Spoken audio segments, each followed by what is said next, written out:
Students, आज के इस वीडियो लेक्चर में हम बात करेंगे स्ट्रक्चर के बारे में और फंक्शंस एंड स्ट्रक्चर्स के यूज़ के बारे में। इन अदर वर्ड्स हम यहाँ पे डिस्कशन करेंगे आज फंक्शंस के अंदर स्ट्रक्चर्स के इस्तेमाल को, किस तरीके से हम स्ट्रक्चर के जो वेरिएबल्स हैं उनको फंक्शंस को पास करेंगे या फंक्शंस किस तरीके से स्ट्रक्चर के वेरिएबल को रिटर्न करेगा। अगर स्ट्रक्चर के बारे में हम बात करें तो हम स्ट्रक्चर बनाना सीख चुके हैं, उसमें इनपुट लेना और उसको डिस्प्ले करना और उसके ऊपर कुछ ऑपरेशंस परफॉर्म करना हम पहले डिस्कस कर चुके हैं। इसी तरीके से हम आज देखेंगे कि स्ट्रक्चर्स का हम फंक्शंस के अंदर किस तरीके से इस्तेमाल कर सकते हैं। तो उसके लिए हम एक स्टेटमेंट देखते हैं, जो कि स्टेटमेंट कुछ यूँ है कि हमने एक स्ट्रक्चर बनाना है। किस नाम से जी? बुक के नाम से। उसके जो डाटा मेंबर्स हैं वो कौन से हैं?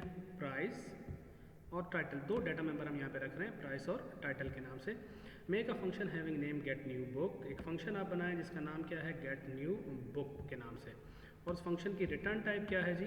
बुक। इसका मतलब क्या हुआ? This function will return a variable of book type. In main call this function and assign it's value two variables of book. Simple है, मेन में हमने इस फंक्शन को कॉल करना है और वेरिएबल्स भी मेन में होंगे बुक के, और उनको हमने वैल्यूज़ असाइन करनी है। तो हम इसका कोड देखते हैं कुछ इस तरीके से। स्टूडेंट्स, यहाँ पे अगर मैं इस चीज़ को देखूँ तो मेरे पास एक स्ट्रक्चर क्रिएट हो रहा है जो कि बुक के नाम से, जिसमें दो डाटा मेंबर हमने डिफाइन कर दिए हैं। उसी तरीके से गेट न्यू बुक का फंक्शन कोई पैरामीटर रिसीव नहीं कर रहा, हाँ अलबत्ता पैरामीटर रिटर्न जरूर वैल्यू रिटर्न ज़रूर कर रहा है। किस तरह की वैल्यू रिटर्न करेगा ये? बुक टाइप की, यानी जिसकी जो वैल्यू होगी वो किस तरह की होगी? बुक टाइप की होगी। और यहाँ पे इंटीजर होता तो ये इंटीजर वैल्यू रिटर्न करता, चार होता तो चार वैल्यू रिटर्न करता, फ्लोट होता तो फ्लोट वैल्यू रिटर्न करता। पर अब यहाँ पे क्या? बुक। तो इसका मतलब है this will return a value of a variable of a book. तो अगर इसका हम अंदर कोड देखें तो यहाँ पे सिंपल क्या हो रहा है? एक वेरिएबल बन रहा है बुक का, उसमें इनपुट ली जा रही है और वो वेरिएबल हम यहाँ पे रिटर्न कर रहे हैं। तो हम, अब ऑब्वियस बात है, प्रोग्राम मेन से स्टार्ट होता है, तो हम मेन से इसको देखते हैं ज़रा। मेन में हमारे पास तीन वेरिएबल्स बन रहे हैं। एक वेरिएबल b1 के नाम से है, दूसरा वेरिएबल b2 के नाम से है, तीसरा वेरिएबल b3 के नाम से है। ये जो b1 का वेरिएबल है, ये वेरिएबल का नाम है प्राइस, जिसको मैं p से रिप्रेजेंट कर रहा हूँ, इसका डाटा मेंबर है। और एक एरे है जिसका साइज 5 है, उसको मैं t फॉर टाइटल रिप्रेजेंट कर रहा हूँ, कुछ इस तरीके से। सेम ये दोनों चीज़ें आपके पास होंगी b2 के अंदर भी, यानी प्राइस आपके पास कुछ होगी, इसी तरीके से आपके पास टाइटल भी अवेलेबल होगा।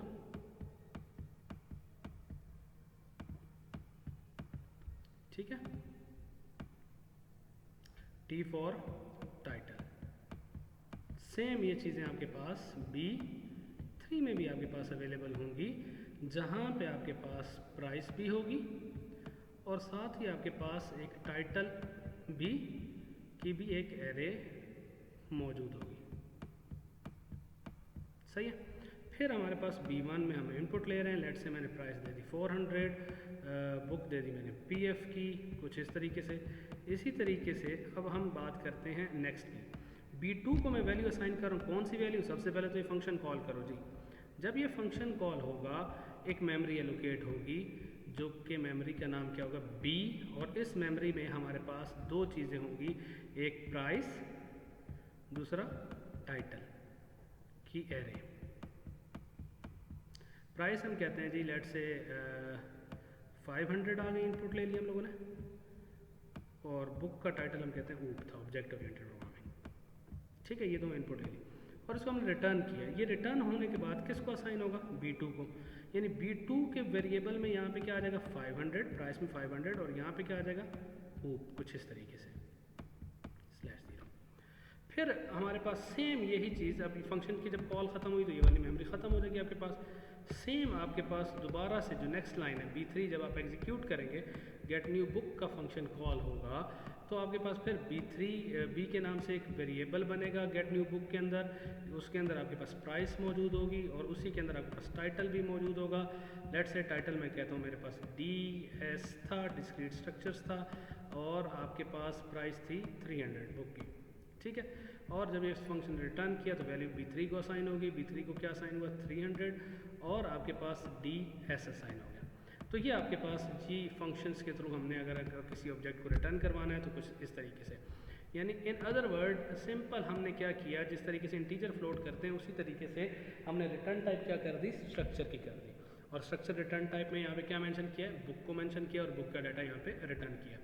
अब अगर हम इस स्टेटमेंट को थोड़ा सा मज़ीद मॉडिफाई करें और हम कहते हैं जी कि हमारे पास न्यू बुक, यहाँ तक तो था main and assign values to the variable of book, pass these variables to function costly book, यानी एक फंक्शन बनाना है हमने कॉस्टली बुक के नाम से, जिनको मैं ये बुक टाइप के वेरिएबल करूँगा that returns book with maximum price, जो कि उस बुक को रिटर्न करेगा जिसकी प्राइस मैक्सिमम बुक रिटर्न करेगा। ठीक है, ये ध्यान में रखना है कि प्राइस नहीं रिटर्न कर रहा, क्या कर रहा है, बुक का वेरिएबल रिटर्न कर रहा है। तो यहाँ पे अगर मैं डिस्कस करूँ कि हमारे पास आधा कोड तो हम पहले कर चुके हैं प्रीवियसली गेट न्यू बुक तक, यानी हमने एक फंक्शन और ऐड करना है जो कि कॉस्टली बुक के नाम से है, ये बुक जिसको मैं 3 वेरिएबल्स पास करूँगा B1, B2 और B3।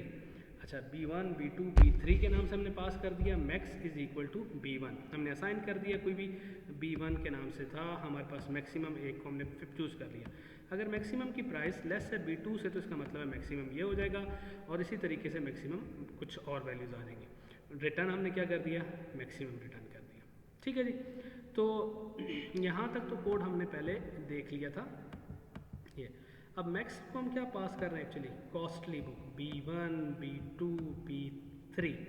अब स्टूडेंट्स B1 की कोई ना कोई मेमोरी होगी, B2 में कुछ ना कुछ डाटा पड़ा होगा और B3 में कुछ ना कुछ डाटा पड़ा होगा। ठीक है, B1 लेट से प्राइस थी 20 फॉर एग्जांपल, यहाँ पे थी 30, यहाँ पे थी हम कहते हैं 10। सेम यही ये लेट से आप इसके साथ टाइटल्स भी अवेलेबल होंगे यार ब्लॉक में, मैं जैसे हम प्राइस का ये हम कहते हैं मेन के अंदर मौजूद था। अब ये वाली वैल्यू आपके पास कॉस्टली बुक को जब पास होगी तो उसमें अपने B1, B2, B3 बन जाएंगे जिसमें प्राइस और टाइटल मौजूद होगा। मैं सिंपल यहाँ पे प्राइस को कंसिडर कर रहा हूँ क्योंकि प्राइस की बेस के ऊपर हमने वैल्यू का डिसीजन लेना है। मैक्स के नाम से एक वेरिएबल बनेगा जिसको हमने कहा जी आपके पास B1 आप एलोकेट कर दें, B1 की जो भी डाटा होगा 20 प्राइस यहाँ पे आ जाएगी। तो 20 के साथ साथ जब 20 प्राइस कंपेयर होगी B2 की प्राइस के साथ, B2 की प्राइस थी 30, 20 इज लेस देन 30, तो B2 वाला सारा डाटा यहाँ पे आ जाएगा 30। लेट से हम कहते हैं B2 का जो कोर्स था वो PF का था। ठीक है जी, यहाँ पे हम कहते हैं B1 का जो कोर्स था वो था DS था, टाइटल जो था बुक का। ठीक है, यहाँ पे PF था, ये आपके पास क्या था, लेट से हम कहते हैं ये आपके पास ऊप था। ठीक है, तो यहाँ पे हमारे पास मैक्सिमम प्राइस डॉट B2 आ जाएगी 30 इज लेस देन B3 की प्राइस, B3 की क्या प्राइस थी 10 थी, फॉल्स। तो रिटर्न क्या करेगा, मैक्स। जो रिटर्न होने के बाद इस वेरिएबल में स्टोर हो जाएगा मैक्स के नाम से, जो भी वेरिएबल था हमारा मेन के अंदर, यानी मेन के अंदर मेरे पास एक वेरिएबल बना मैक्स के नाम से, उस मैक्स वाले वेरिएबल में मेरे पास क्या बना होगा 30 और साथ ही क्या पड़ा होगा PF। अब नेक्स्ट चीज़ क्या है, डिस्प्ले करने के लिए मैंने एक फंक्शन बनाया जो कि बाय रेफरेंस वैल्यू रिसीव कर रहा है। यही चीज़ समझानी थी कि बुक एंड का साइन, जिस तरह हम इंटीजर में एंड का साइन दे रहे हैं, फ्लोट में एंड का साइन देते हैं बाय रेफरेंस पास करने के लिए, इस तरह बुक के साथ भी मैं क्या लिखूंगा एंड % का साइन। यहाँ जो B बनेगी उसके लिए अलग मेमोरी नहीं होगी, वो इसी मेमोरी को पॉइंट आउट कर रहा होगा। B डॉट प्राइस 30 प्रिंट करेगा, B dot title PF print करेगा। तो ये आपके पास कुछ स्टेटमेंट्स थी जहाँ पे हमारे पास एक वेरिएबल उसी तरीके से जिस तरह हम नॉर्मल वेरिएबल्स ले रहे थे इंटीजर के, यहाँ पे हमने बुक टाइप के वेरिएबल्स लिए। हाँ, फंक्शन अगर मुझे ओवरलोड करना हो तब भी इसी तरीके से होगा। लेट से अगर मुझे कॉस्टली बुक फाइंड आउट करनी हो तो मैं अगर 2 के दरमियान से मुझे करना होगा तो मैं 2 बुक टाइप के वेरिएबल इसको पास करूँगा, बुक B1, बुक B2। अब ये फंक्शन क्या हो गया आपका, ओवरलोड हो गया, यानी सेम नेम और डिफरेंट पैरामीटर्स के साथ। तो आई होप आपको ये अंडरस्टैंडिंग डेवलप हो गई होगी किस तरीके से हम स्ट्रक्चर्स की वैल्यू पास करेंगे।